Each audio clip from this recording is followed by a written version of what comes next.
Hi, I'm Rachel, and this is my May 2024 book haul.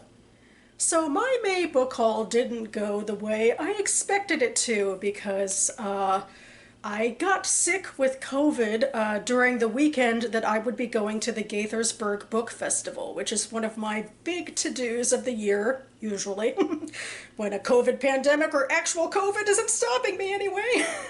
But yeah, I would have gone, I would have gotten a book to get signed by an author who was presenting there, at least one book. Also, I would have gone to my library's used book sale and would have gotten some books from there. And that was what I was assuming would be the bulk of my May book haul. But since I didn't get to go, I didn't get to acquire any of those books. So I had to decide if I wanted to do something in its stead, especially, to soothe myself for missing out on this big fun festival. So I decided to do that over Memorial Day weekend. I was looking into options for, acquiring some used books. And I thought I would go to the Carpe Librum store. So in DC and also Chicago, Carpe Librum is the nonprofit that's set up usually with pop-up book sales like at outdoor festivals or, neighborhood soiree type stuff. And the sales all support this organization. And a couple of years ago, I went to one of their pop-ups in Georgetown, which was fun. And this weekend, they weren't doing anything like that, but they did have their sort of on-site store open. I think they largely use it, I guess, for storage, but sometimes they also open it to the public. So I decided to go there, and I figured I'd show you around a little bit. They're just sort of set up in this former fast food joint at the bottom of a huge hulking office building in downtown DC.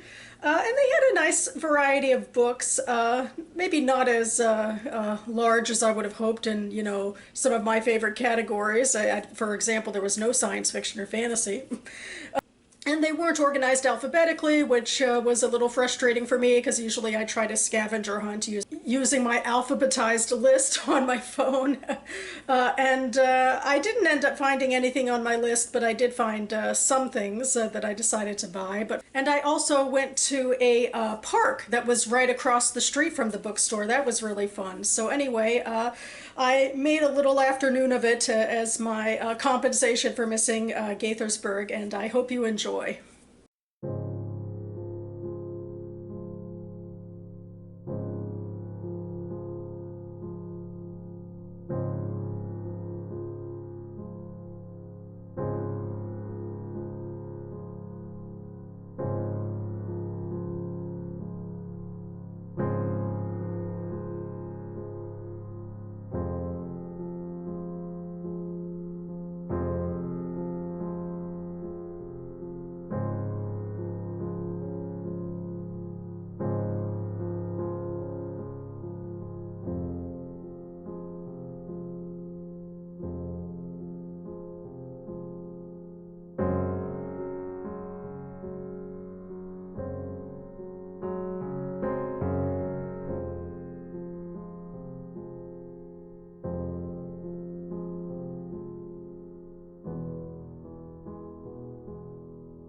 Okay, I suppose I technically don't have to go any further into the books because I did my artsy park shot with the three titles I bought, but I'll go into them in a little more detail.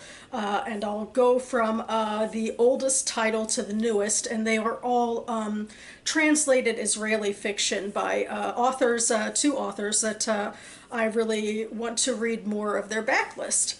So yeah, it all worked out.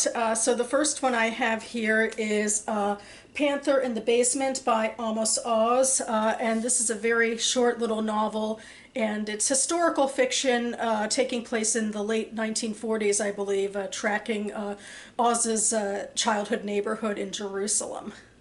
And this second book, also by Amos Oz, is To Know a Woman. It was written in the 1990s.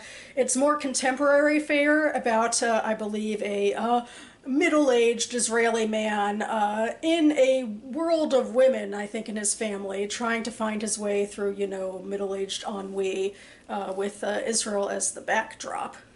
And finally, to round things out at the turn of the millennium, I have Someone to Run With by David Grossman. I've read two of David Grossman's more recent novels, post, early 2000s. One was A Horse That Walks Into a Bar, and the other, I just reread it last fall, in fact, was To the End of the Land, which is right up here. I absolutely love this book.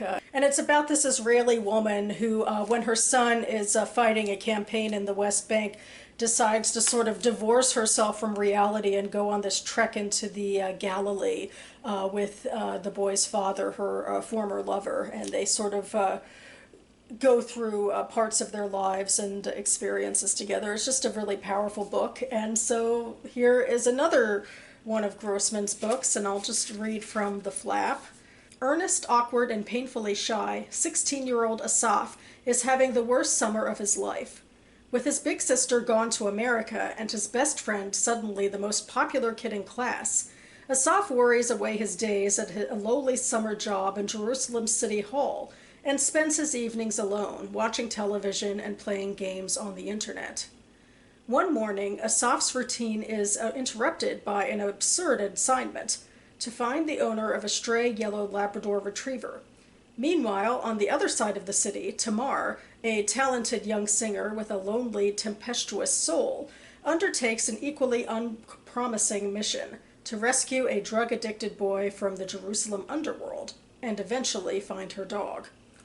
Someone to Run With is the most popular work to date from a writer who has been for nearly 2 decades one of the most original and talented anywhere, so said the New York Times Book Review.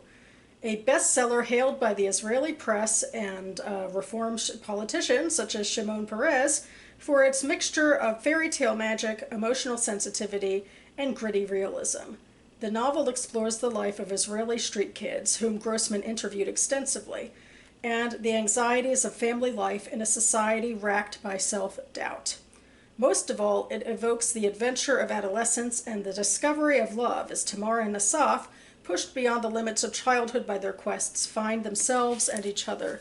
So yeah, that's interesting to read, that this was his most hailed book, because I really do think since then, I think To the End of the Land might be, or I don't know, to me it's the one that is like a standout, or feels like a standout, but that's my own bias talking because of how much I loved it. A Horse Walks Into a Bar, in fact, won the International Booker, so there's that. So life has gone on from Grossman since this book, but it's exciting to think at the time it was his most hailed, and following much younger protagonists than his usual, these teenage protagonists. So that'll be interesting to see what he does with the younger demographic as well. And finally, I did buy one new release, 2024 release, from Barnes & Noble.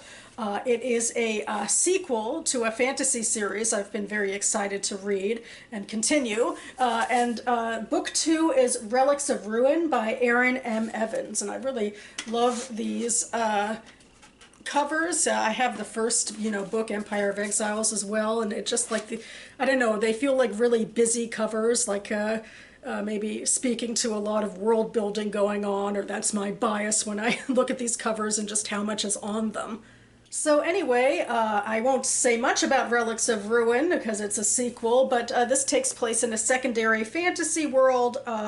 It is a empire, but it's really a basically a country of refugees that have been forced into a small area because all of the other areas have been overrun, I think, by kind of zombie creatures, although that stuff is somewhat to the background of what's going on here.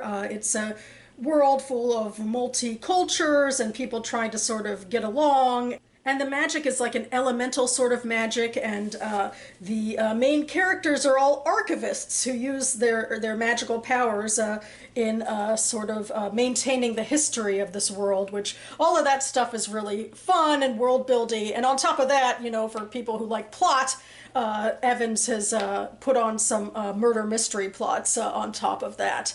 So yeah, lots going on in these books, and I'm excited to return to these characters and this world. And that about covers it for me now. I will leave the Goodreads links for all of these books linked down below if you'd like to know more information. And in the meantime, I gotta get back to actually reading some books and not just accumulating them. So you'll see me here next for my final Am Reading video of May, so stay tuned for that. I hope you are all having a wonderful season, you know, it being, you know, coming into spring in my neck of the woods, maybe getting a little too hot sometimes, but I guess it's probably, at least in the DC area, only going to get hotter from here. But the fun thing about reading is you can do it in any season, so I hope you're enjoying your reading and accumulating your books, and if you know, perhaps miss out on a beloved annual activity, you can find workarounds. I'm very fortunate to, you know, live in a place with lots of opportunities to buy and celebrate books. And hopefully I'll have the chance to show you more DC haunts and hopefully intriguing books as well as the year progresses. So yeah, thanks so much for watching, everyone, and I'll see you next time.